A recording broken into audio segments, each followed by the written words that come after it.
London BD news 24 এর সম্মানিত পাঠক এবং ভিউয়ার, আপনাদের সবাইকে আজকের এই এপিসোডে স্বাগত জানাচ্ছি।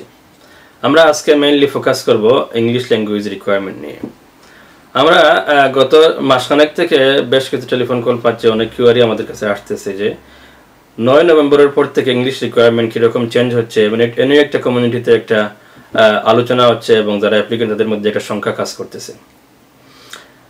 মূল কথা হলো যে ইউকে বিএ 29 নভেম্বর 2010 থেকে English language requirement entry clearance এবং লিভ টু রিমেইনের ক্ষেত্রে ইমপ্লিমেন্ট করে। এরপরে বেশ কিছু চেঞ্জ আসছে এবং চেঞ্জগুলা কন্টিনিউয়াস অ্যাপ্লিকেশনের ক্ষেত্রে বড় কোনো চেঞ্জ ছিল না, বাট 2015-এর 6th এপ্রিলের পর থেকে কিছু চেঞ্জ আসছে, যে চেঞ্জটা একটু মোটামুটি ব্যাপক চেঞ্জ বলতে হবে। এই চেঞ্জটা হলো হোম অফিসের পক্ষ থেকে বলা হচ্ছে যে তারা দুইটা টেস্টকে প্রতিষ্ঠানকে তারা অ্যাপ্রুভ করে দিয়েছে যে অ্যাপ্রুভ প্রতিষ্ঠান হিসেবে। সেটা হলো ট্রিনিটি কলেজ লন্ডন এবং দ্য IELTS সেল্ট কনসোর্টিয়াম। এই দুইটা প্রতিষ্ঠানের বাইরে হোম অফিসের পক্ষ থেকে কোনো প্রতিষ্ঠানকে তারা অ্যাপ্রুভ করে নাই এবং 9 নভেম্বরের পর থেকে অ্যাপ্রুভ করবে না। এখন 9 নভেম্বর 2015-এর আগে যারা অ্যাপ্লিকেশন করবেন তাদের কি দরকার ছিল? আমরা জানি যে আজকে হলো 6th November, mainly 6th November. আমরা জানি 6th নভেম্বর আগে হোম অফিসের পক্ষ থেকে বলা হয়েছে যারা 6th এপ্রিল 2015-এর আগে যে ল্যাঙ্গুয়েজ টেস্ট ওনারা A1 লেভেলের যে language test minimum requirement mainly speaking এবং লিসেনিংয়ের, সেই ল্যাঙ্গুয়েজ যারা পাস করেছেন ওই সময়ের অ্যাপ্রুভ প্রতিষ্ঠানের পক্ষ থেকে তারা ওই A1-এর সার্টিফিকেট দিলেও 6th নভেম্বর 2015-এর আগ পর্যন্ত অ্যাপ্লিকেশন করলে সেই অ্যাপ্লিকেশন হোম অফিসের পক্ষ থেকে ভ্যালিড হবে। কিন্তু চেঞ্জ যেটা হলো মেইনলি হোম অফিসের পক্ষ থেকে বলা হচ্ছে যে আপনি 6th নভেম্বরের পরে যখন অ্যাপ্লিকেশন করবেন তখন আপনাকে নিউ রিকোয়ারমেন্ট আপনাকে ফুলফিল করতে হবে। নিউ রিকোয়ারমেন্টটা কি? যে আপনার যে কোনো এই দুইটা প্রতিষ্ঠান যে অ্যাপ্রুভ প্রতিষ্ঠান, এই দুইটা প্রতিষ্ঠানের যে কোনো একটা প্রতিষ্ঠান থেকে আপনার টেস্ট পাস করতে হবে এবং টেস্টটা অ্যাপ্রুভ টেস্ট হতে হবে এবং সেটা A1 লেভেলেরই টেস্ট, আগের মতোই টেস্ট লেভেল রয়ে গেছে, বাট টেস্টের নাম চেঞ্জ করা হয়েছে। সেটা হলো আপনার যেটা বলা হচ্ছে graded examinations in spoken English, যেটা ট্রিনিটি কলেজ লন্ডন থেকে প্রোভাইড করা হয়। আর একটা হলো IELTS লাইফ স্কিল, সেটা IELTS সেল্ট কনসোর্টিয়াম থেকে প্রোভাইড করা হয়। এবং ট্রিনিটি কলেজ লন্ডনের যে স্কিলটা সেটা কিন্তু ইউকেতে অ্যাভেলেবল, বা IELTS লাইফ স্কিল যেটা সেটা ইউকে এবং ইউকের বাইরেও সেটা অ্যাভেলেবল। মেনলি যারা এন্ট্রি ক্লিয়ারেন্স অ্যাপ্লিকেশন করে আসতে চান তাদেরকে কিন্তু IELTS লাইফ স্কিলটাই এখন এই টেস্ট পাস করতে হবে A1 লেভেলের। এবং এই প্রতিষ্ঠান এবং এই লেভেলের পাশাপাশি আরও যারা রিকোয়ারমেন্ট যেটা বলে দেওয়া হচ্ছে সেটা ইম্পর্টেন্ট রিকোয়ারমেন্ট, যে আপনার সিকিউর প্রতিষ্ঠান হতে হবে, যে ট্রিনিটি কলেজ লন্ডন অথবা IELTS সেল্ট কনসোর্টিয়ামের যে প্রতিষ্ঠান তারা অ্যাপ্রুভ করে দিবে যে সিকিউর প্রতিষ্ঠান, সেখান থেকে আপনাকে টেস্ট দিতে হবে। যদি আপনি তিনটা কন্ডিশন, একটা হলো আপনার টেস্ট প্রতিষ্ঠান প্রোভাইডার হতে হবে, দুইটা প্রতিষ্ঠানের মধ্যে কোনো একটা টেস্ট অ্যাপ্রুভ টেস্ট হতে হবে, পাশাপাশি সিকিউর টেস্টিং হতে হবে, সেন্টার হতে হবে। যদি তিনটা রিকোয়ারমেন্ট আপনি কমপ্লাই না করেন আপনার টেস্টটা হোম অফিসের পক্ষ থেকে অ্যাপ্রুভ করা হবে না। এটা হচ্ছে মেইন চেঞ্জ।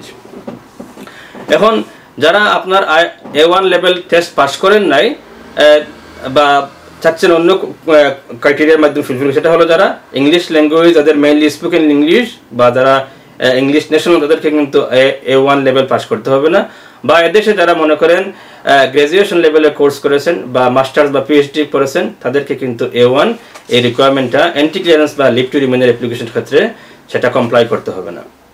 এখন আমরা ফোকাস করতে চাই সেটেলমেন্ট এবং ন্যাচারালাইজেশনের ক্ষেত্রে। আমরা জানি যে 28 অক্টোবর 2013-এর পর থেকে হোম অফিসের পক্ষ থেকে যে গাইডলাইন্স দেওয়া হয়েছে সেখানে বলা হচ্ছে যে আপনি ইনডিফিনিট লিভ অ্যাপ্লিকেশন করার সময় আপনাকে অবশ্যই ল্যাঙ্গুয়েজ রিকোয়ারমেন্ট ফুলফিল করতে হবে, পাশাপাশি life in the UK test দিতে হবে। এবং ইংলিশ ল্যাঙ্গুয়েজ রিকোয়ারমেন্ট সেটা হলো B1 লেভেলের এবং লাইফ ইন দ্য ইউকে, যেটা আমরা সেটা আগ থেকেই একটু মানে আমাদের সকলের জানা ছিল। এখন আপনাকে এই B1টা পাস করতে হবে, সেটা হলো আপনার মেনলি স্পিকিং এবং লিসেনিং এই লেভেল থেকে।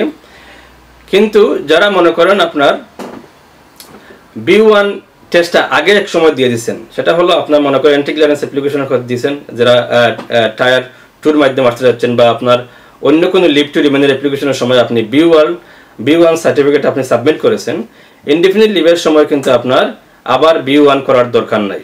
বা মনে করেন আপনি ইংলিশ ল্যাঙ্গুয়েজের আপনি একটা ডিগ্রি দেশে অবটেন করেছেন, সেটা আপনার মেইনলি ইংলিশে আপনি পড়াইছেন ডিগ্রিটা, সেক্ষেত্রে আপনার কিন্তু B1 পাস করতে হবে না।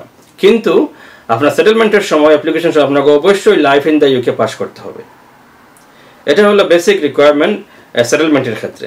কিন্তু এই ল্যাঙ্গুয়েজ রিকোয়ারমেন্টের বিষয়টা কিন্তু কিছু এক্সামশন রয়েছে। সেটা এক্সামশনটা হলো যাদের ক্ষেত্রে যাদের বয়স 18 বছর নিচে বা 65 এর উপরে, বা যারা আপনার এই বয়সের যে কোনো এক বয়সের মধ্যে আছেন, বা তাদের ফিজিক্যাল বা মেন্টাল কন্ডিশন এমন অবস্থা তাদের পক্ষে কিন্তু কোনো অবস্থায় ল্যাঙ্গুয়েজ পাস করা সম্ভব হবে না, তাদেরকে কিন্তু এক্সামশন দেওয়া হয়েছে।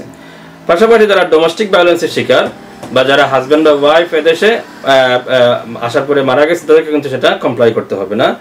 বা মনে করেন যে অ্যাডাল্ট ডিপেন্ডেন্ট রিলেটিভদের ক্ষেত্রে কিন্তু অ্যাপ্লিকেশনের ক্ষেত্রে সেটেলমেন্ট অ্যাপ্লিকেশনের ক্ষেত্রে লাইফ ইন দ্য ইউকে বা ইংলিশ ল্যাঙ্গুয়েজ রিকোয়ারমেন্ট ফুলফিল করতে হবে না। বা যারা রিফিউজি আছেন তাদেরকে হিউম্যানিটেরিয়ান প্রোটেকশন দেওয়া হয়েছে, বা যারা এদেশে ডিসক্রিপশনারি লিভে আছে তাদেরকে কিন্তু এই সেটেলমেন্ট অ্যাপ্লিকেশনের সময় এই রিকোয়ারমেন্ট ফুলফিল করতে হবে না। বা যারা আবার অরফেন আছেন বা যারা বিধবা, তাদের ক্ষেত্রে এই রিকোয়ারমেন্টটা ল্যাঙ্গুয়েজ রিকোয়ারমেন্টটা ফুলফিল করতে হবে না।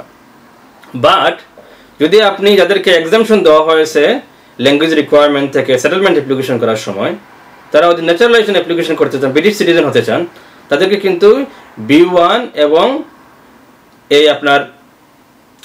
এবং life in the UK test pass করতে হবে, আনটিল আপনার ক্ষেত্রে এক্সামশন অ্যাপ্লাই করে। সেটা হলো এক্সামশনটা হলো যে মেডিকেল গ্রাউন্ডের কোনো এক্সামশন, যে আপনার পক্ষে কোনো অবস্থায় আপনার ল্যাঙ্গুয়েজ পাস করা বা এই রিকোয়ারমেন্ট করা সম্ভব হবে না, নয়তো বা আপনি 65 ইয়ার্সের বেশি হয়ে গেছে আপনার বয়স, সেক্ষেত্রে আপনি এক্সামশন পাবেন। এই হলো বেসিক রিকোয়ারমেন্ট ইংলিশ ল্যাঙ্গুয়েজ এবং লাইফ ইন দ্য ইউকের ক্ষেত্রে। আশা করি আপনারা এখান থেকে উপকৃত হবেন। আশা করি নেক্সট কোনো এপিসোডে দেখা হবে। ততক্ষণ পর্যন্ত ভালো থাকুন। আল্লাহ হাফিজ। সালামু আলাইকুম।